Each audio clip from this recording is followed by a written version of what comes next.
Mark సువార్త 10వ అధ్యాయము.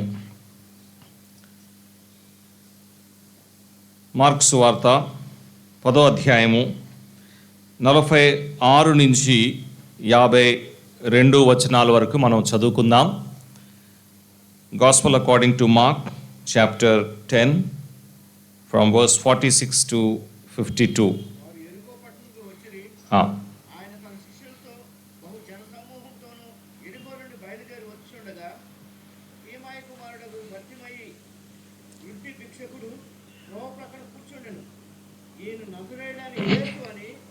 విని, దావీదు కుమారుడా యేసు, నన్ను కరుణింపమని కేకలు వేయ మొదలుపెట్టాను. ఊరకుండు మన అనేకులు వాడిని గద్దించిరి, కానీ వాడు దావీదు కుమారుడా నన్ను కరుణింపమని మరి ఎక్కువగా కేకలు వేశాను. అప్పుడు యేసు నిలిచి వానిని పిలువుడని చెప్పగా, వారు ఆ గుడ్డివాడిని పిలిచి, ధైర్యం తెచ్చుకొనుము, ఆయన నిన్ను పిలుచున్నాడు, లెమ్మని వానితో చెప్పిరి. అంతటా వాడు బట్టను పారవేసి దిగ్గున లేచి యేసునొద్దకు వచ్చెను. యేసు, నేను నీకేమి చేయగోర్చున్నావని వాడిని అడుగగా, ఆ గుడ్డివాడు, బోధకుడా, నాకు దృష్టి కలుగు చేయమని ఆయనతో అనెను. అందుకు యేసు, నీవు వెళ్ళుము, నీ విశ్వాసము నిన్ను స్వస్థపరిచినని చెప్పాను. వెంటనే వాడు త్రోవన ఆయన వెంట చూపు పొంది వెళ్ళెను. చదువుబడిన ఈ లేఖన భాగము ప్రభు మనకై దీవించునుగాక. ఈ సాయంకాల సమయంలో సువార్త ధ్యానముగా, సువార్త మాటలుగా మనం చదువుకున్న వచన భాగం నుంచి కొన్ని అంశాలు మనందరం కూడా కలిసి ధ్యానించుకుందాం. ప్రభువైన యేసుక్రీస్తు దేవుని కుమారుడు ఈ లోకంలో మనిషి కుమారుడుగా వచ్చాడు. ఆయన ఎందుకు వచ్చాడో అనేక పర్యాయము యేసు ప్రభువే ఆయన సొంత మాటల్లో చెప్పాడు. యేసు ప్రభు గురించిన విషయాలు చాలా ప్రత్యేకమైనది, అలాగే చాలా శ్రేష్టమైనది. యేసు ప్రభు మాట్లాడుతూ అనేక పర్యాయంలో రెండు విషయాలు ఆయన చాలా సూటిగా మాట్లాడుతూ కనబడుతున్నాడు. ఒకటి, ఆయన ఏమై ఉన్నాడు. రెండోది, ఆయన ఎందుకు వచ్చాడు. యేసు ప్రభు గురించి మాట్లాడుతుండగా తరచుగా ఈ మాటలు మనం వింటూ ఉంటాం. ఏంటి అంటే, ఆయన ఎవరు, ఆయన ఏమై ఉన్నాడు. రెండవది, ఆయన ఎందుకు ఈ లోకంలోకి వచ్చాడు. ఉదాహరణకి యేసు ప్రభు తన శిష్యులతో మాట్లాడుతూ ఇలాగన్నాడు, నేనే మార్గము, సత్యము, జీవము. ఈ మాటలో యేసు ప్రభు ఏమై ఉన్నాడో అని తెలియపరుస్తున్నాడు.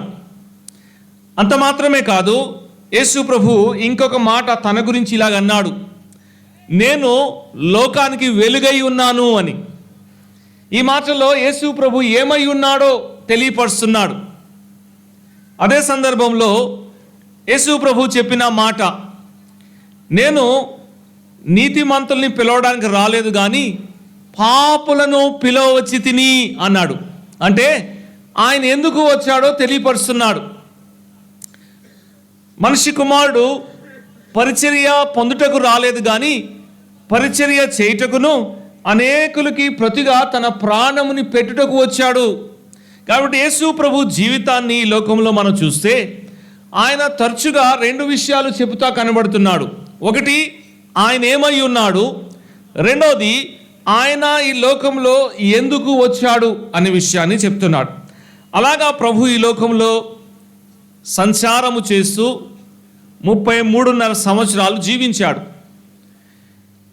ఈ 33.5 సంవత్సరాల్లో యేసు ప్రభు 3.5 సంవత్సరాలు బహిరంగంగా పరిచర్య చేశాడు. ఈ ప్రాంతంలో, ఈ కాలంలో ఆయన అనేక ప్రాంతాల్ని దర్శించాడు, అనేక వ్యక్తుల్ని దర్శించాడు, అనేక విషయాల గురించి ఆయన మాట్లాడాడు. వాస్తవంగా చెప్పాలి అంటే యేసు ప్రభు మాటలు విన్నవారు అందరూ కూడా ఆశ్చర్యపోయారు. ఆయన మాటలు అటువంటిది, అంత ఉన్నతమైనది, అంత శ్రేష్టమైనది. అదే సందర్భంలో ఆయన మాట్లాడిన ప్రతి మాట కూడా ప్రత్యేకమైనది. కొన్ని మాటలు దేవుని గ్రంథం నుంచి యేసు ప్రభు గురించి ఆయన మాట్లాడిన విధానం గురించి మనము చూద్దాం. లూకా సువార్త 2వ అధ్యాయంలో యేసు ప్రభు యెరూషలేము దేవాలయంలో ఉన్నాడు. అప్పుడు యేసు ప్రభు వయసు 12 సంవత్సరాలు. 12 సంవత్సరాల వయసున్న ఈ బాలుడు మన ప్రభు అయిన యేసు క్రీస్తు యెరూషలేము దేవాలయంలో చాలా జ్ఞానము కలిగిన వారు, శాస్త్రులు, ఫరిసీయులు అంటారు వాళ్ళని, ఉన్నతమైన జ్ఞానము, అనుభవం కలిగిన వారి మధ్యలో కూర్చొని మాట్లాడుతుండగా వారు యేసు ప్రభు మాటలు విని ఆశ్చర్యపోయారు. చూడండి, 47వ వచనాన్ని చదువుకుందాం. లూకాసు వార్త 2వ అధ్యాయము 47వ వచనము. ఆయన మాటలను విని వారందరూ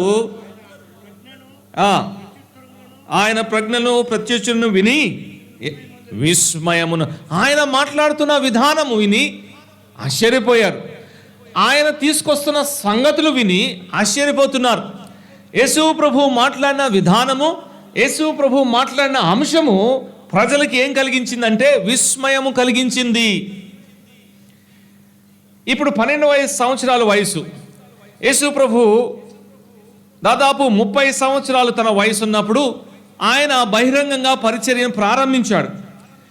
అనేకమైన సంగతులు యేసు ప్రభు చెప్పిన తర్వాత ఆ మాటల్ని విన్నవారు ఆశ్చర్యపోయారు. మత్తయి సువార్తలో చూడండి, ఇది యేసు ప్రభు మాట్లాడిన విధానము, ఆయన మాట్లాడిన అంశానికి చెందినది. మత్తయి సువార్త 7వ అధ్యాయంలో చివరి వచనాన్ని మనము చదువుకుందాం. చూడండి, మత్తయి సువార్త 7వ అధ్యాయము 28వ వచనము. యేసు ఈ మాటలు చెప్పి ముగించినప్పుడు జన సమూహములు ఆయన బోధకు ఆశ్చర్యపడుచు. జన సమూహములు ఆయన బోధకు ఆశ్చర్యపడి, ఈవేళ కూడా ప్రపంచం అంతా కూడా యేసు ప్రభు గురించిన మాటలు వింటే ఆశ్చర్యపోతున్నారు. యేసు ప్రభు అందించిన బోధ వింటే ఆశ్చర్యపోతున్నారు.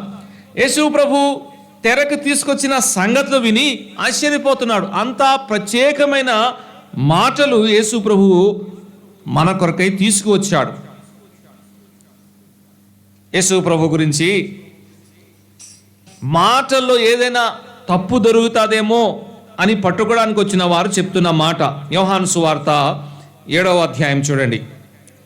యోహాను సువార్త 7వ అధ్యాయంలో కేవలం యేసు ప్రభుని మాటల్లో ఎక్కడైనా తప్పుతాడేమో, ఎక్కడైనా నోరు జారుతాడేమో, ఎక్కడైనా కాని మాటలు మాట్లాడతాడేమో అని మాటల్లో పట్టుకోవడానికి వచ్చిన వారు చెప్తున్న మాట. యోహాను సువార్త 7వ అధ్యాయంలో 45వ వచనం నుంచి మనము ఆ మాటలు మనం చూస్తే వారు చెప్తులు ప్రధాన యాజకుల వద్దకును పరిసయ్యుల వద్దకును వచ్చినప్పుడు వారు ఎందుకు మీరు ఆయనను తీసుకొని రాలేదని అడుగగా ఆ బంట్రౌతులు ఆ మనుషుడు మాట్లాడినట్లు ఎవడు, ఆ మనుషుడు అంటే ప్రభువైన యేసు క్రీస్తు మాట్లాడినట్లు ఎవడను ఎన్నడను మాట్లాడలేదు అంటున్నారు. యేసు ప్రభు మాట్లాడినట్లు ఎవరును ఎన్నడను మాట్లాడలేదు అంటే ఎలా మాట్లాడాడు? ఆయన అధికారముతో మాట్లాడాడు. ఆయన He spoke with absolute authority. యేసు ప్రభు మాట్లాడిన ప్రతి మాట కూడా ఆయన అధికారముతో మాట్లాడాడు, అనుమానంతో మాట్లాడలేదు. యేసు ప్రభు జీవము గురించి మాట్లాడినప్పుడు, మరణము గురించి మాట్లాడినప్పుడు, పరలోకము గురించి మాట్లాడినప్పుడు, నరకము గురించి మాట్లాడినప్పుడు, పాపము గురించి మాట్లాడినప్పుడు, తీర్పు గురించి మాట్లాడినప్పుడు, తండ్రి గురించి మాట్లాడినప్పుడు, యేసు ప్రభు ఏ విషయం గురించి మాట్లాడినప్పుడు మనము చూస్తున్నాం ఆయన అధికారముతో మాట్లాడాడు. యేసు ప్రభుని చాలా ప్రశ్నలు అడిగారు, ఇప్పుడు కూడా అడుగుతూ ఉంటారు కదా. యేసు ప్రభుని చాలా ప్రశ్న ఇచ్చారు, ప్రతి ప్రశ్నకి ఆయన సమాధానం ఇచ్చాడు. ఇది నాకు తెలియదు అని ప్రభు చెప్పలేదు.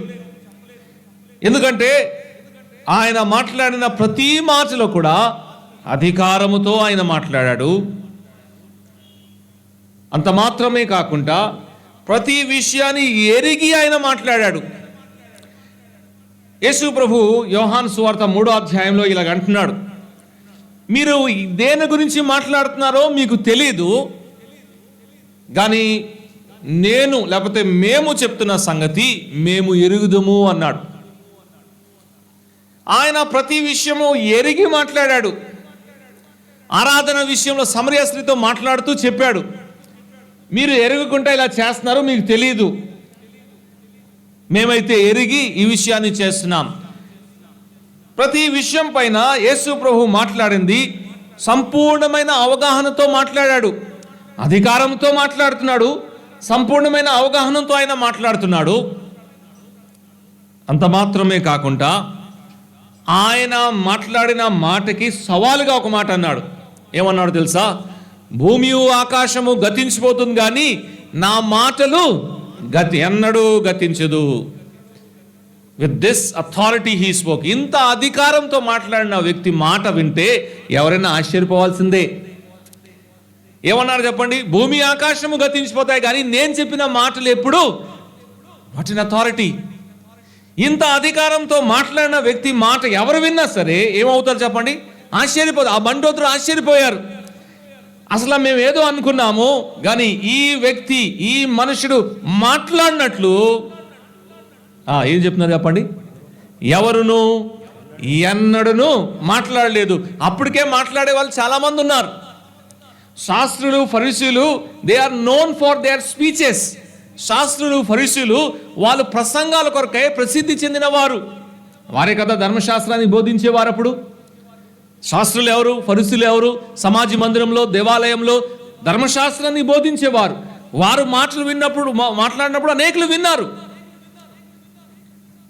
అదే సమయంలో రోమన్స్ అధికారం చేసేవారు. Romans are known for good oratory. రోమి చక్రవర్తులైనా, గవర్నర్స్ అయినా వారిలో ఒక విషయం చాలా ప్రాముఖ్యమైనది. అది ఏంటి అంటే వారు మాట చాతుర్యం కలిగిన వారు, చక్కగా మాట్లాడగలవారు. అసలు చెప్పాలంటే ఈ ఒరేటరీ అంటే పబ్లిక్ స్పీకింగ్ అనేది బయటికి తీసుకొచ్చింది రోమన్సే. వారు పెద్ద పెద్ద గ్యాదరింగ్స్ ఆర్గనైజ్ చేసి మంచి మంచి వక్తల్ని లేకపోతే మాట్లాడేవారిని తీసుకొచ్చి ఆ గ్యాదరింగ్స్లో మాట్లాడడానికి అవకాశం ఇచ్చేవారు. అలాగా మంచి మంచి ఒరేటర్స్ని వాళ్ళు తీసుకొచ్చారు రోమన్స్, అలాగే గ్రీక్స్. కాబట్టి ఇన్ని సాక్ష్యాలు ఉంటుండగా ఈ బంధువులతో ఉన్నారు, మేము చాలా మందిని విన్నాం కానీ ఈ మనుషుడు మాట్లాడినట్లు ఎవరును ఎన్నడూను మాట్లాడలేదు. యేసు ప్రభు మాట్లాడిన విధానము ఆశ్చర్యము. అలాగైతే యేసు ప్రభు చేసిన కార్యములు కూడా ఎటువంటి చెప్పండి? ఆశ్చర్యం. యేసు గారు కార్యాన్ని ఒకటి తర్వాత ఒకటి వారు చూస్తుండగా వారు అంటున్నారు, అసలు మేము ఇటువంటి కార్యం ఎప్పుడు చూడలేదు. పుట్టి గుడ్డివాడిని చూపివ్వడం ఏంటి? We have never seen it. ఎప్పుడు ఇలా చూడలేదు. కుంటివాడిని కాలిచ్చి నడిపించడం ఏంటి? మేము ఎప్పుడు చూడలేదు. యేసు ప్రభు మాటలే కాకుండా ఆయన కార్యము కూడా చాలా యూనిక్, చాలా ప్రత్యేకంగా ఉంది. ఇప్పుడు మనం చదువుకున్న వచన భాగంలో యేసు ప్రభు పని చేసిన విధానము చెప్తున్నాడు. యేసు ప్రభు పని చేసిన విధానం వెనకాల ఉన్న విషయాలు కూడా దేవుని పరిశుద్ధాత్మ మన ముందుకు తీసుకొస్తున్నాడు.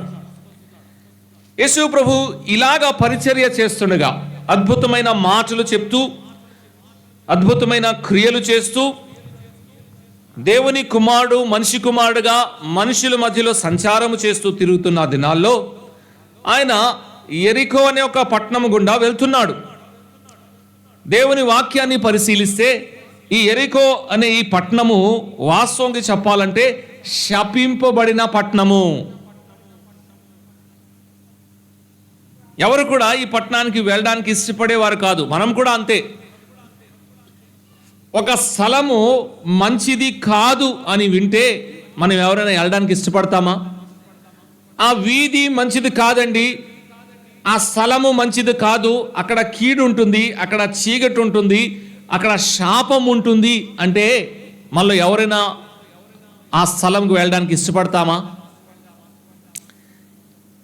ఎలాగైనా సరే ఆ స్థలంని కొంత మనము బైపాస్ చేయడానికి, అవాయిడ్ చేయడానికి ప్రయత్నిస్తాం. కానీ దేవుని కుమారుడు ఈ విషయాన్ని ఎరిగి ఆ శపింపబడిన పట్టణము గుండా ఆయన వెళ్తున్నాడు, వెళ్ళడానికి ఇష్టపడాడు. దానికి కారణం ఉంది. ఎరికో పట్టణము శపింపబడిన పట్టణము అయినా సరే యేసు ప్రభు ఆ పట్టణంకి వచ్చాడు అంటే ఈ లోకము ఎరికో పట్టణం వలె శపింపబడినది. నిజంగా ఎరికో చరిత్ర మనం చూస్తే అవన్నీ చూడడానికి ఇప్పుడు సమయం లేదు, కానీ ఒకప్పుడు ఎరికో శపింపబడిన పట్టణం కాదు, సమృద్ధి కలిగిన పట్టణము, మంచిగా వ్యాపారం జరిగేది, అనేక జనులు దాంట్లో ఉండేవారు, అభివృద్ధి చెందిన ఒక పట్టణమే. ఒకానొక రోజు దేవునికి విరుద్ధంగా వారు ఉన్న కారణాన్ని బట్టి శాపము వాళ్ళ మీద వచ్చింది.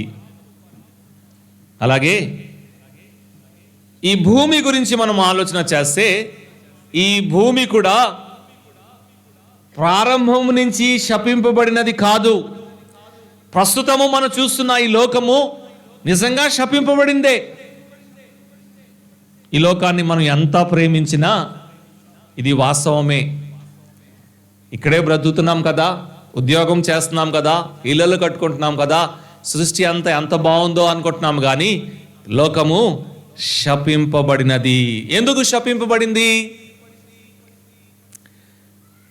లోకంలో ఉన్న మొట్టమొదటి మానవుడు దేవునికి వ్యతిరేకంగా పనిచేశాడు. దేవుడు ఏదైతే చేయొద్దన్నాడో అది చేశాడు. కాబట్టి ఆయన చేసిన ఆ దేవునికి విరుద్ధమైన పనిని బట్టి భూమి శపింపబడింది. ఇవాళ కూడా అది ఎందుకు కంటిన్యూ అవుతుంది అంటే ఇవాళ కూడా మానవాడు చేస్తున్నది అదే. ఏదైతే దేవునికి ఇష్టం లేదో, ఏదైతే దేవుడు చేయొద్దని చెప్పాడో ఇవాళ మానవుడు అదే పని చేస్తున్నాడు. అందుకే ఈ లోకంలో నెమ్మది లేని స్థితిని చూస్తున్నాం, సమాధానం లేని స్థితిని చూస్తున్నాం, ఎంతో ఆందోళన, ఎంతో కలవరి ఈ లోకంలో మనం చూస్తున్నాం. ప్రియులారా, ఎరికో పట్టణము లోకానికి సాదృశ్యంగా ఉంది. శపింపబడిన పట్టణం కదా, నేను వెళ్ళను అనలేదు యేసు ప్రభు.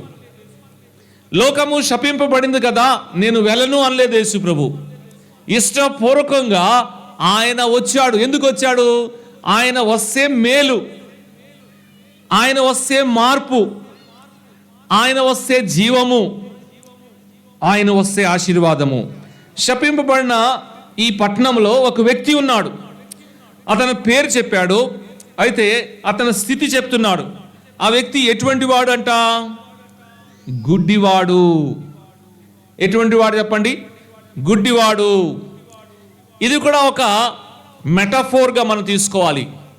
ఇప్పుడు చూసుకున్నాం, ఎరికో పట్టణము లోకానికి సాదృశ్యంగా ఉంటే లోకంలో మనిషి ఎలా ఉన్నాడు? గుడ్డివాడుగా ఉన్నాడు. పాపము గుడ్డితనాన్ని కలిగి చేస్తుంది.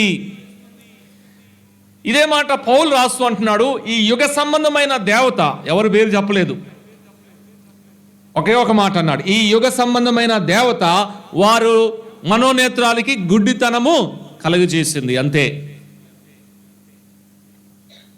పాపము గుడ్డితనాన్ని కలుగు చేస్తుంది. పాపము చేసే ప్రతి వ్యక్తి కూడా గుడ్డివాడు. ఎందుకు అంటే దేవుణ్ణి చూడలేడు, దేవుని విషయాన్ని నిదానించి తేరి చూడలేని స్థితిలో ఉంటాడు. మానవాళి స్థితి ఇవాళ ఏంటి అంటే గుడ్డివాడుగా ఉన్నాడు మానవుడు.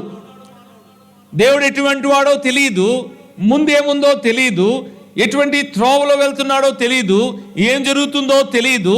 మానవాళి ఒక స్థితి ఒక మాటలో చెప్పాలంటే ఆత్మీయమైన అంధత్వము, అంతే. అంత మాత్రమే కాదు, పాపము మానవుడిని ఏం చేసిందో తెలుసా? ఇతని గురించి చెప్పబడిన ఇంకో మాట ఏంటంటే ఇతను భిక్షవాడు కదండి, భిక్షమైతేవాడు అని చూస్తున్నాం, భిక్షగాడు.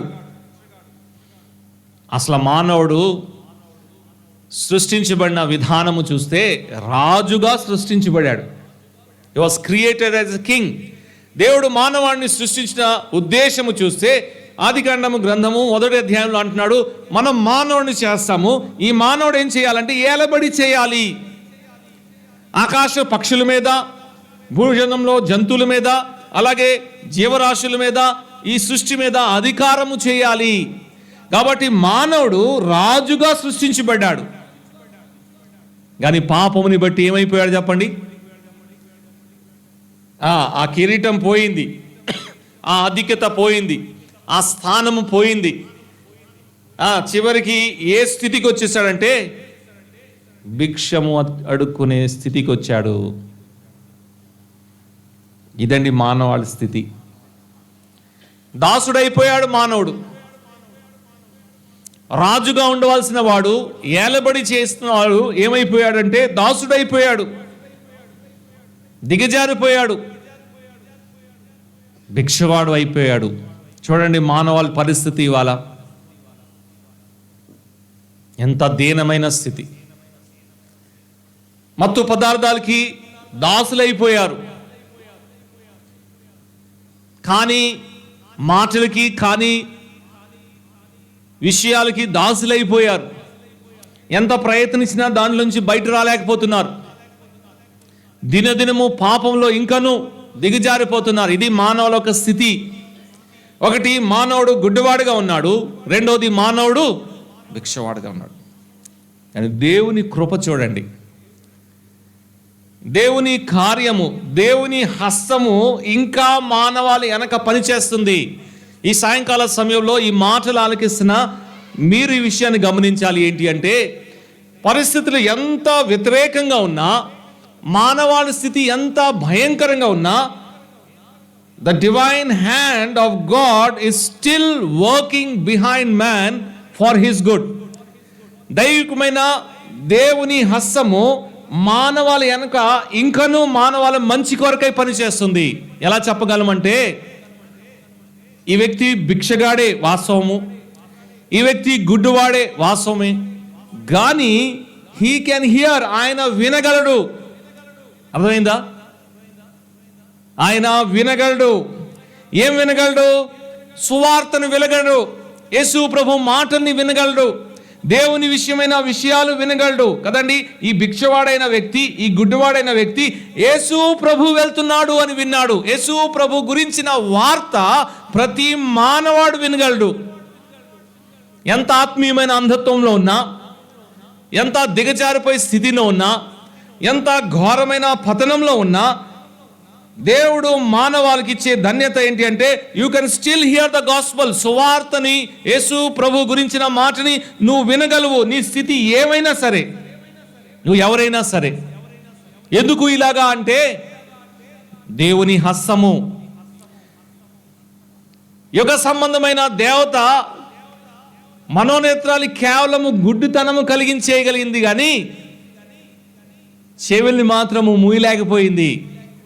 This is the victory of God. ఇది దేవుని విజయము. ఈ వ్యక్తి గుడ్డివాడుగా ఉన్నాడు, భిక్షవాడుగా ఉన్నాడు, కానీ హీ కెన్ హియర్. ఏం విన్నాడు? ఏమి వినాలో అదే విన్నాడు. 47వ వచనం చూడండి. మార్క్స్ వార్త 10వ అధ్యాయము 47వ వచనము. యేసు ప్రభు గురించిన విషయం విన్నాడు. ఈ సాయంకాల సమయంలో ఈ కూడిక ఉద్దేశం ఏంటి అంటే, స్నేహితులారా, మీరు యేసు ప్రభు అనే వ్యక్తి గురించి వినాలి. ఎందుకు యేసు ప్రభు గురించి వినాలి అంటే, మేలు కొరకై వినాలి. ఎందుకు యేసు ప్రభు గురించి వినాలి అంటే, మార్పు కొరకై వినాలి. ఎందుకు యేసు ప్రభు గురించి వినాలి అంటే, జీవము కొరకై వినాలి. ఆయన వినిపింపు చేస్తున్నాడు. ఈ గుడ్డివాడు యేసు ప్రభు గురించి విన్నాడు. ఏం విన్నాడు చెప్పండి? అక్కడ చెప్పబడిన మాట చూద్దాం. ఏం విన్నాడు చూడండి. 47వ వచనము. ఏం విన్నాడు? యేసు ప్రభు అక్కడి నుంచి వెళ్తున్నాడు అనే మాటను విన్నాడు. ఇతర సువార్తలో మనం చదివితే ఆ మాట ఉంది. మార్కు కట్ షార్ట్ చేసి రాశాడు. అయితే యేసు ప్రభు ఆ మార్గము గుండా వెళ్తున్నాడు అని విన్నాడు. యేసు ప్రభు సంచారము వింటున్నాడు. అంత చాలు ఒక వ్యక్తికి యేసు ప్రభు వైపు ఆకర్షించబడడానికి. యేసు ప్రభు గురించిన మాట వింటే రెండు విషయాలు. ఒకటి, నా అవసరత ఏంటో నాకు తెలిసేది. రెండవది, ఆయన దగ్గరికి రావడానికి అది అవకాశం కలిగిస్తుంది. ఈ సాయంకాల సమయంలో ఈ మాటలు ఆలకిస్తున్న మా ప్రియ సహోదర సహోదరులారా, యేసు ప్రభు గురించి అనేక సందర్భాల్లో మనం వినే ఉంటాం. నాకు యేసు ప్రభు గురించి తెలియదండి అని ఎవరు కూడా ఈ దినాల్లో చెప్పలేరు. యేసు ప్రభు గురించి విన్నప్పుడు ఏం విన్నారు? యేసు ప్రభు గురించి విన్న విషయము నిజమేనా? ఎప్పుడైనా దాన్ని టెస్ట్ చేశారా? దాని గురించి ఆలోచన చేశారా? ఈ వ్యక్తి యేసు ప్రభు గురించి విన్నాడు. ఏం విన్నాడో తెలుసా? యేసు ప్రభు అద్భుతాలు చేసేవాడు, యేసు ప్రభు స్వస్థపరిచేవాడు, నాలాంటి అనేకమైన గుడ్డివాడిని ఆయన బాగు చేశాడని విన్నాడు. మరి ఏమీ తెలియకుండా ఎందుకు మొరపెడుతున్నాడు? అతనికి ఒక విషయం అర్థమైంది, ఈ వ్యక్తి నన్ను కనికరిస్తే నేను దృష్టి పొందుతాను. దాన్ని టెస్ట్ చేస్తున్నాడు ఇప్పుడు. అదండి, వింటున్నాం చాలా విషయాలు, యేసు ప్రభు గురించి మంచి మాటలే వింటున్నాం. కానీ ఎప్పుడైనా దాన్ని మీరు టెస్ట్లో పెట్టారా? ఇతను అంటున్నాడు, యేసు ప్రభువా, దావీదు కుమారుడా, నన్ను కరుణించు అన్న. ఇది పాపములో ఉన్న ఒక వ్యక్తి చేయవలసిన ప్రార్థన. నా స్థితి ఏంటో నాకు అర్థమవుతే నా పెదవుల నుంచి ఏ మాట రావాలంటే ఈ మాట రావాలి, దేవా నన్ను కరుణించు. యేసు ప్రభువే ఒక దృష్టాంతం చెప్పాడు. ఇద్దరు వ్యక్తులు మందిరంకి వెళ్ళారు ప్రార్థన చేయడానికి. ఒకడేమో ఫరిసీయుడు, మరొక వ్యక్తి సుంకరు తీసుకునేవాడు, లేకపోతే సుంకం తీసుకునేవాడు, ట్యాక్స్ కలెక్టర్. ఈ ఫరిసీయుడు నేను చాలా మంచోడిని అనుకున్నాడు. ఆ మంచితనం అంతా దేవుడికి చెప్పాడు. నేను ఇలా చేస్తాను, నేను అలా చేస్తాను, నేను ఇటువంటి వాడిని, నేను అటువంటి వాడిని. బాగానే ఉంది, పక్కన పెడదాం. మరొక వ్యక్తికి దేవుని సన్నిధిలో వచ్చినప్పుడు ఏమర్థమైంది అంటే, నేను మంచివాడిని కాదు, నేను చాలా దుష్టుణ్ణి, నేను చాలా చెడ్డవాడిని, నేను అబద్ధం ఆడతాను, నేను మోసం చేస్తాను, నేనేమి ఏ విధంగా కూడా మంచివాడిని కాదు, అయ్యో నేను పాపిని అని గ్రహించాడు. ఏం ప్రార్థన చేశాడు తెలుసా? దేవా, పాపినైన నన్ను కరుణించు. అంతే. ఈ మాటలు ఆలకిస్తున్నాం కదా, ప్రభుతో ఏమంటావో? ఈ వ్యక్తి అన్నాడు, దావీదు కుమారుడా, నా మీద కరుణ చూపు. కదండి, ఏమన్నారు చూడండి, పక్కలో వాళ్ళు వెళ్తున్న వారు ఏమన్నారు? ఊరుకోమంటున్నారు. ఇదేంటండి? వారు ఏమనాలి? ఇంకా గట్టిగా పిలువు, ఆలకించలేదేమో. లేకపోతే ఏమనాలి చెప్పండి? రండి, మేము తీసుకెళ్తాం నిన్ను యేసు ప్రభు దగ్గరికి. కదండి, వాళ్ళ రెస్పాన్స్ ఎంత వియర్డ్గా ఉందో చూడండి. వాళ్ళ స్పందన, యేసు ప్రభుతోనే వెళ్తున్నారు వీరు, యేసు ప్రభు వెనక వెళ్తున్నారు. ఈయనేమో దావీదు కుమారుడా నన్ను కరుణించు అని మొరపెడతా ఉంటే వీరేమంటున్నారు అంటే ఊరుకో అంటున్నారు. ఎందుకు ఊరుకోమంటున్నారు? ఇతను బాగా అవడం వీళ్ళకి ఇష్టం లేదా? వాస్తవంకి ఏమనాలి? ఇంకా గట్టిగారు, సరే నేను తీసుకెళ్తాను యేసు ప్రభు దగ్గరికి అనేవారు ఒక్కళ్ళు లేరు.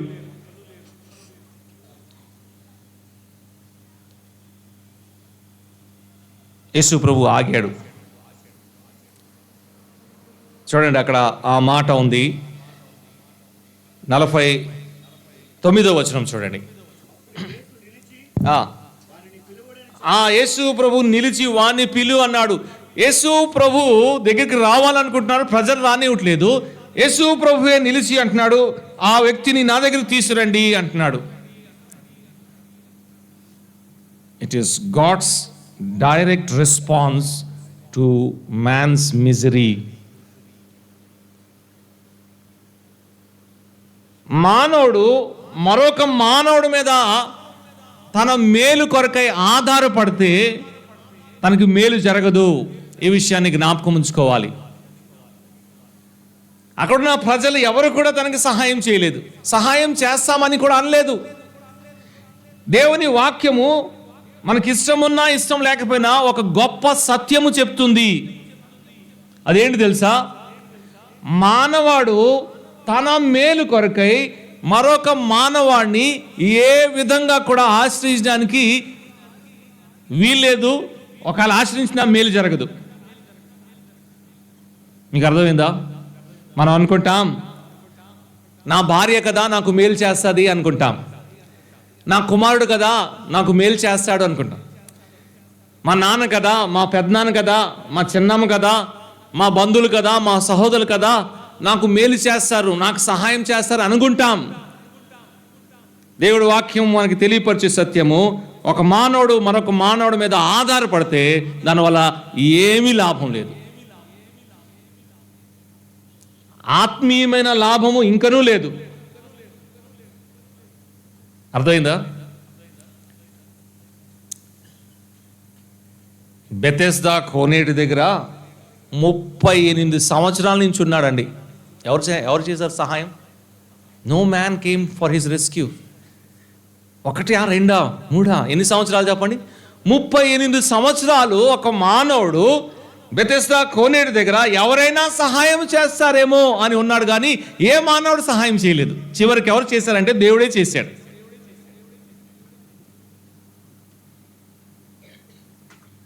మనం అంటాం కదా, మనకన్నా ముందు వాళ్ళే మంచి జ్ఞానం కలిగిన వారు, పాతకాలంలో మంచి జ్ఞానం ఉండేది అంటాం కదా. అలాంటిది ఒకటి బైబిల్లో ఉంది. పాత నిబంధన గ్రంథంలో భక్తుడు ఇలాగన్నాడు, రాజులందు విశ్వాసం ఉంచుట కన్నా, నమ్మిక ఉంచుట కన్నా యెహోవాయందు విశ్వాసం ఉంచుట మేలు. మనుషుల మీద ఆధారపడే కన్నా దేవుని మీద ఆధారపడడం గ్రేట్. ఇక్కడ ఒక సత్యం నేర్చుకుంటాం ఏంటంటే, ఏ మానవుడు కూడా ఆధ్యాత్మికంగా నాకు సహాయము చేయలేడు.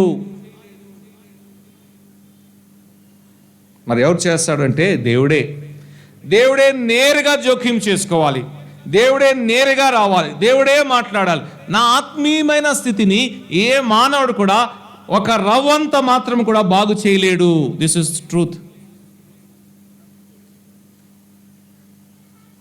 యేసు ప్రభు అక్కడ ఆగి ఏమంటున్నాడు చెప్పండి? 49వ వచనం చదువుదాం. యేసు ప్రభు నిలిచి ఏమన్నారు చెప్పండి? ఇప్పటి వరకు వీళ్ళే ఆపుతున్నారు, ఇప్పుడు తప్పదు ఇంకా. అర్థమైందా? ఇప్పటివరకు ఆయన్ని ఆపింది ఎవరు? ఆ జన సమూహమే. ఊరకమని చెప్పింది ఎవరు? ఆ జన సమూహమే. కానీ యేసు ప్రభు నిలిచి ఆ వ్యక్తిని తీసురండి అంటే ఇప్పుడు వాళ్ళే వెళ్ళాలి. That is his majesty. అది యేసు ప్రభు ఒక అధికారము, అది యేసు ప్రభు ఒక ఔన్నత్యము. ఇప్పటివరకు ఎవరైతే అడ్డగించారో, ఎవరైతే వద్దన్నారో, ఎవరైతే ఊరుకోమన్నారో వారినే యేసు ప్రభు ఏమన్నారంటే, you go and bring him. ఎందుకులే ప్రభు అనలేకపోయారు. చాలా దూరం నడిచేసాం ప్రభు, ఎందుకులే అనలేకపోయారు. ఇక్కడ ఇంకో truth, flip side of the truth.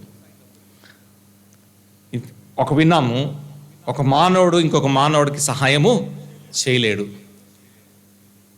Flip side of the story ఏంటి అంటే, ఒక మానవుడు ఇంకొక మానవుడికి దేవుడు అనుమతిస్తేనే సహాయం చేయగలడు. 2 ఫ్యాక్ట్సే. అందుకే మేము ఇక్కడ నించున్నాం, సువార్తను ప్రకటిస్తున్నాం. ఒక మానవుడు మరొక మానవుడికి సహాయం చేయాలంటే ఖచ్చితంగా దేవుని ప్రమేయం ఉండాలి, దేవుని అనుమతి, దేవుని ఆజ్ఞ, దేవుని హస్తం ఉంటేనే కానీ మరొక మానవుడు ఇంకొక మానవుడికి ఏ విధంగా కూడా మేలు కలిగించలేడు. ఇప్పుడు యేసు ప్రభు జోక్యం చేసి యేసు ప్రభు పంపుతున్నాడు, you go and bring him, మీరు వెళ్ళి అతను తీసురండి అన్నాడు. కింద వచనంలో ఒక మాట ఉంది, ఏమన్నా తెలుసా? ధైర్యము తెచ్చుకో. చెప్పండి, చదవండి అది మాట. మరి ముందేమైంది ఈ బుద్ధి? ముందేమైంది? అప్పుడేమో ఊరుకో అంటున్నారు, ఇప్పుడేమంటున్నారు చెప్పండి? ధైర్యం తెచ్చుకో, ఆయన నిన్ను పిలుచుచున్నాడు. దేవుని ప్రమేయము, దేవుని హస్తము, దేవుడు వాళ్ళ హృదయాన్ని మార్చి ఆ వ్యక్తి పట్ల జాలిని పుట్టించి ఆ వ్యక్తి దగ్గర పంపించి ఆ వ్యక్తిని యేసు ప్రభు దగ్గరికి తీసుకొచ్చేలాగా చేస్తున్నాడు. ఇదే సువార్త, ఇదే పని మేము చేస్తున్నాం. మా మట్టుకు మేము ఊరికనే అలాగనే ఉంటే మా ద్వారా మీకు ఏ లాభము లేదు. దేవుడు మమ్మల్ని ఆజ్ఞాపించాడు, మమ్మల్ని దర్శించాడు, మేమేం చేయాలో మాకు చెప్పాడు. నీ సాటిమైన మనిషి దగ్గరికి వెళ్ళి యేసు ప్రభు పిలుస్తున్నాడు అని చెప్పు అని చెప్పాడు. కాబట్టి ఇప్పుడు మా వల్ల మీకు మేలు జరుగుతుందా అంటే అవును, జరుగుతుంది. ఎందుకంటే దేవుని హస్తము, దేవుడు జోక్యం చేసి మమ్మల్ని ఈ స్థలంలోకి నడిపించాడు, నిలిపించాడు. ఆయన మాటలే చెప్తున్నాం. ఈ మాటలు మీరు నమ్మొచ్చు, ఈ మాటలందు మీరు విశ్వాసం ఉంచొచ్చు. అయితే మంచి మాట చెప్తున్నారు యేసు ప్రభు శిష్యులు చెప్పారు ఈ మాట. చూడండి 49వ వచనం చూడండి.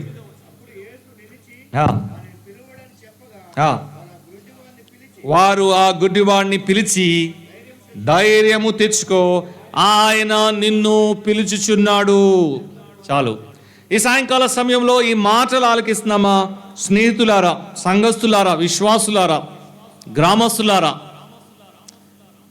మీకున్న అనుమానం ఏంటో మాకు తెలియదు, మీరు ఏ విషయంలో సందేహిస్తున్నారో మాకు తెలియదు. కానీ ప్రభు చెప్పిన మాట ఏంటంటే ధైర్యము తెచ్చుకో, ఆయన నిన్ను పిలుచుచున్నాడు. అంతే. చాలా మందికి యేసు ప్రభు దగ్గర రావాలంటే భయము, యేసు ప్రభు యందు విశ్వాసం ఉంచాలంటే భయము, అనుమానాలు ఉన్నాయి, సందేహాలు ఉన్నాయి. ప్రభు దగ్గరికి వెళ్తే ఏమవుతుందో, ఉద్యోగం పోతుందేమో, ప్రజలు వెలివేస్తారేమో, లేకపోతే అవమానం జరుగుతుందేమో, ఏదైనా నష్టం జరుగుతుందేమో, కీడు జరుగుతుందేమో, మనకెందుకులే అని దాటి వెళ్ళిపోయే వారందరికీ ప్రభు వాక్యము చెప్పేది ఏంటి అంటే భయపడొద్దు, ధైర్యము తెచ్చుకో, ఆయన నిన్నే పిలుస్తున్నాడు. అవసరత నీది కదా, నువ్వు మొరపెడుతున్నావు కదా, కన్నీరు నువ్వు కాల్స్తున్నావు కదా, రోజు పాపము చేసి రోజు మనసులో బాధపడుతున్నావు కదా, రోజు ఎంతో బాధతో ఉంటున్నావు కదా, నిన్నే పిలుస్తున్నాడు. ఆలకిస్తున్నావా? ఈ పాపం చేశానే, ఈ పాపం నుంచి నేను ఎలా విముక్తి పొందుతాను అని రహస్యంగా కన్నీరు కారుస్తున్నావు కదా, నిన్నే పిలుస్తున్నాడు. నేను ఇంత చెడ్డవాడినేంటి, ఇన్ని చెడ్డతలంపు నాకు వస్తున్నాయేంటి, నేను ఎటువంటి మనుషుని అని నిన్ను నువ్వే ద్వేషించుకుంటున్నావు కదా, నిన్ను పిలుస్తున్నాడు. ధైర్యం తెచ్చుకో. యేసు ప్రభు అంటే నాకు ఇష్టమే, కానీ ఒకవేళ యేసు ప్రభు యందు విశ్వాసం ఇస్తే నా వాళ్ళు ఏమంటారో అని రోజు ప్రభుని నమ్మాలి, ప్రభు దగ్గరికి రావాలి, ప్రభు బిడ్డలతో ఉండాలని ఆశ ఉన్నా దాన్ని చంపుకుంటున్నావు కదా, నీతోనే మాట్లాడితే ప్రభు అంటున్నాడు ధైర్యం తెచ్చుకో, ఆయన నిన్ను పిలుచుచున్నాడు. మళ్ళీ చాలామందికి యేసు ప్రభు అంటే ఇష్టం,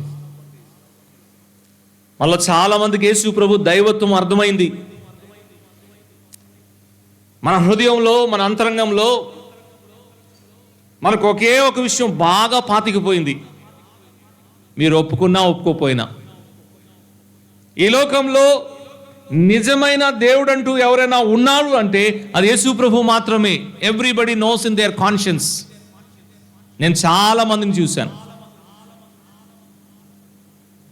చాలా నిష్ఠగా జీవించిన వారు, చాలా భక్తిగా జీవిస్తున్న వారు, మత నిష్ఠ కలిగిన వారు మరి ఎందుకో తెలియదు, వ్యాధి వచ్చినప్పుడు, బాధ వచ్చినప్పుడు, ఆల్మోస్ట్ ఇంకా చనిపోతాము అనే స్థితికి వచ్చినప్పుడు అన్ని విషయాలు పక్కన పెట్టి యేసు ప్రభు నామం చెప్తున్నారు.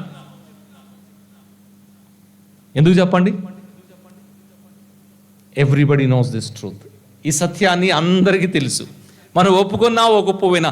చివరి గడియలో మానవాడు రక్షణ కొరకు యేసు ప్రభునే ప్రార్థిస్తున్నాడు. This is true. నేను చాలా మందిని చూశాను.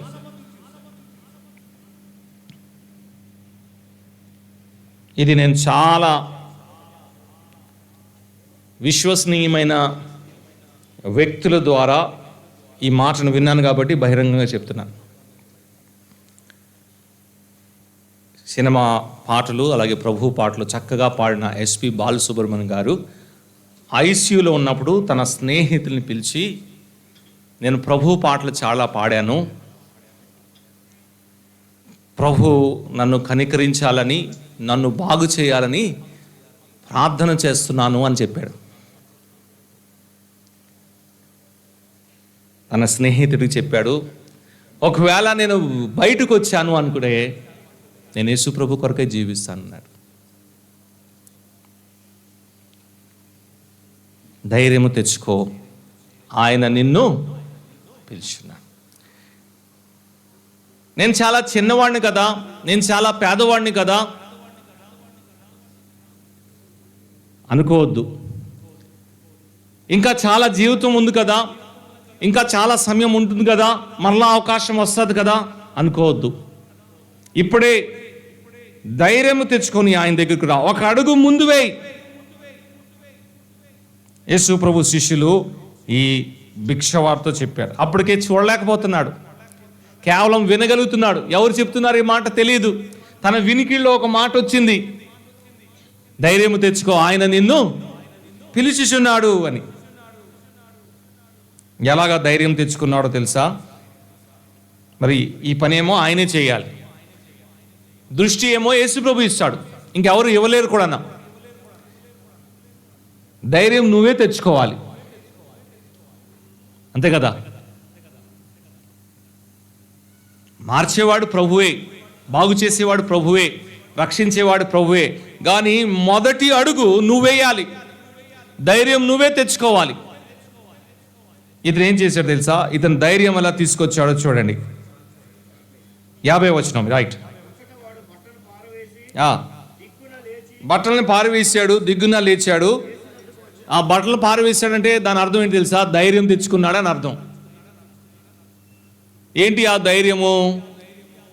ప్రభు నన్ను బాగు చేస్తాడు, ఇంక దీని అవసరత నాకు ఉండదు.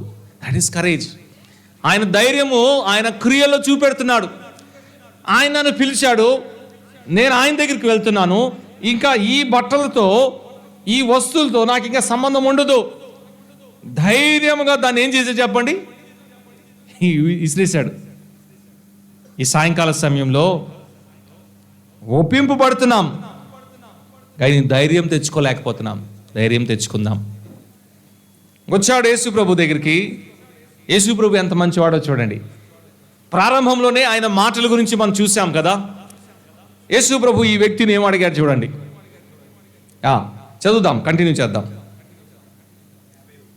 ఎస్, ఆయన యేసు ప్రభు దగ్గరికి వచ్చాడు. యేసు ప్రభు ఏమంటున్నాడు చూడండి. ఏం అడిగాడు యేసు ప్రభు? నేను నీ గురించి ఏం చేయాలి? యేసు ప్రభు దీనత్వం అండి. సౌమ్యుడు యేసు ప్రభు, మాటలో కృపతో మాట్లాడేవాడు, విసుక్కొని మాట్లాడలేదు. నేను వెళ్తున్నాను, నువ్వు అల్లరి చేసావు అనలేదు. నేను వెళ్తుండగా నన్ను ఆగేలాగా చేసావు, నన్ను డిస్టర్బ్ చేసావు అనలేదు. ఏం చేయాలి నీ గురించి అని అడిగాడు. దాని అర్థం ఏంటి తెలుసా? నీ కొరకై నేను ఏదైనా చేయగలను. That is what it means. ఏం చేయాలి అంటే దాని అర్థం ఏంటి చెప్పండి? నీ కొరకై నేను ఏదైనా చేయగలను. ఏం చేయాలి అని అడిగితే ఏమన్నాడు చెప్పండి? బోధకుడా, అంతే. ఏమడుగుతున్నాడు చెప్పండి? దృష్టి కలుగు చేయమని ఆయన అడిగాను అన్నాడు. ఇది నా సమస్య, ఇది నా స్థితి. దేవా, నా కొరకై నువ్వు ఏదైనా చేయాలి అంటే నాకు దృష్టి కలుగు చేయి చాలు, మిగతాది నేను చూసుకుంటాను అన్నట్లు మాట్లాడాడు. మానవాళి ఒక అవసరత ఏముందో మానవుడే ముందుగా దాన్ని గ్రహించాలి. అందుకే ప్రభు అడిగాడు ఈ ప్రశ్న. మనకి తెలుసా, యేసు ప్రభు దగ్గరకు వస్తున్నాము, కానీ మన అవసరత ఏంటో మనం గ్రహించలేకపోతున్నాం. నీ అవసరత పాపము క్షమించబడాలి, ఉద్యోగం రావాలని కాదు. నీ అవసరత నీ పాపం నుంచి నువ్వు విడుదల పొందాలి, స్వస్థపరచబడాలి కాదు. నీ అవసరత నువ్వు దేవునితో సమాధానపరచబడాలి, అంతేగాని ఇల్లు కట్టుకోవాలి, వివాహం చేసుకోవాలి కాదు. ఇవన్నీ తర్వాత ఉంటాయి. ఇదిగో ఈ వ్యక్తి చెప్తున్నాడు, దేవా ఇది నా అవసరత, నేను గుడ్డివాడిని, నాకు దృష్టి కలుగు చేయి అన్నాడు. యేసు ప్రభు ఏం చేశాడు చెప్పండి? అక్కడే చెప్తున్నారు ఆ మాట. నీవు వెళ్ళుము, నీ విశ్వాసము నిన్ను. ఎప్పుడుంది ఈ విశ్వాసము? దారిలో కూర్చొని భిక్షం అడుగునప్పుడు లేదు ఈ విశ్వాసము. ఎప్పుడైతే యేసు ప్రభు గురించి విన్నాడో అప్పుడొచ్చింది విశ్వాసం. జనసమూహం ఎప్పుడైతే యేసు ప్రభు వెళ్తున్నాడు అని చెప్పాడే అప్పుడొచ్చింది విశ్వాసం. ఎప్పుడైతే యేసు ప్రభు ఆగిపోయాడో అప్పుడొచ్చింది విశ్వాసం. ఎప్పుడైతే యేసు ప్రభు ఆ వ్యక్తిని నా దగ్గరికి తీసురండి అన్నారు కదా అప్పుడొచ్చింది విశ్వాసం. ధైర్యం తెచ్చుకో, ఆయన నిన్ను పిలుస్తున్నాడు అన్నాడు కదా అప్పుడొచ్చింది విశ్వాసం. ఇన్ని మాటలు వింటున్నాం కదా, మనలో విశ్వాసం కలిగిందా? ప్రభు సమస్తము చేయగలడు అని నమ్ముచున్నామా? ప్రభు చెప్పిన మాట నిజము అని నమ్ముచున్నామా? విశ్వాసము కలుగుతుందా? ఆయన విశ్వాసముతో యేసు ప్రభు దగ్గరికి వచ్చాడు. ప్రభు అన్నాడు, నీ విశ్వాసము నిన్ను స్వస్థపరిచింది. ఏమైంది చెప్పండి? దృష్టి పొందాడు. ఇప్పుడు స్పష్టంగా చూడగలుగుతున్నాడు. ఇప్పుడు లోకము ఎటువంటిదో తన గ్రహించగలుగుతున్నాడు. అప్పటివరకు ప్రజలు చెప్పేవారు, మనుషులంటే ఇలా ఉంటారు, చెట్లంటే ఇలా ఉంటుంది, నది ఇలా ఉంటుంది, దారి ఇలా ఉంటుంది కదండి. కానీ ఇప్పుడు దృష్టి పొందిన తర్వాత ఏది ఎలా ఉంటుందో తను తానే తెలుసుకోగలుగుతున్నాడు. రక్షణ పొందిన ఒక వ్యక్తి స్థితి, he can discern by his own. ఆయన తను తానే వివేచించగలడు. లోకం ఎటువంటిది, మనుషులు ఎటువంటి వారు, మనుషులు ఏ వైపు వెళ్తున్నారు, ఏది ఎలా ఉంది సరిగా వివేచించగలడు. ఎవరు అంటే యేసు ప్రభు యందు విశ్వాసం ఉంచిన వ్యక్తి. ఎవరు చెప్పవసరం లేదు. ఏం చేశాడు చెప్పండి? ఆయన మార్గంలో ఆయన్ని ఎవరు చెప్పారు వెంబడించమని? ఎవరు చెప్పలే. ఇందాక చెప్పాను కదా, మనోనేత్రాలు తెరవబడే దృష్టి పొందాడు. ఇప్పుడు తను తానే ఏం చేయగలడు? వివేచించగలడు. ఇప్పుడు ఆలోచన చేసి ఈ వ్యక్తి నన్ను బాగు చేశాడు కదా, ఇంక నేను ఎక్కడికి వెళ్ళాలి, ఇతన్నే వెంబడిస్తాను అని యేసు ప్రభుని వెంబడిస్తాం ప్రారంభించాడు. ఈ సాయంకాల సమయంలో యేసు ప్రభుని వెంబడించడానికి యేసు ప్రభు దగ్గరికి రా. నీ అవసరత ఏంటో ప్రభువుకి చెప్పు. ప్రభువా నేను పాపిని, నన్ను క్షమించు అని ప్రభుతో ఒక చిన్న మాట ప్రార్థన చేయి. నీ గురించి ఏం చేయాలి అని ఈ వ్యక్తిని అడిగినట్లు మన గురించి ఆ ప్రభు ఆలోచన చేశాడు. మానవాళి స్థితి ఇలా ఉంది కదా, ఈ మానవాళి గురించి ఏం చేస్తే బాగుంటుంది అని ఆలోచన చేసి ఆ దేవుడే ఈ లోకంలో మానవుడిగా వచ్చాడు. మానవాళ్ళు పాపముని బట్టి బాధింపబడుతున్నారు, పాపముని బట్టి దేవుని నుంచి దూరం అయ్యారు.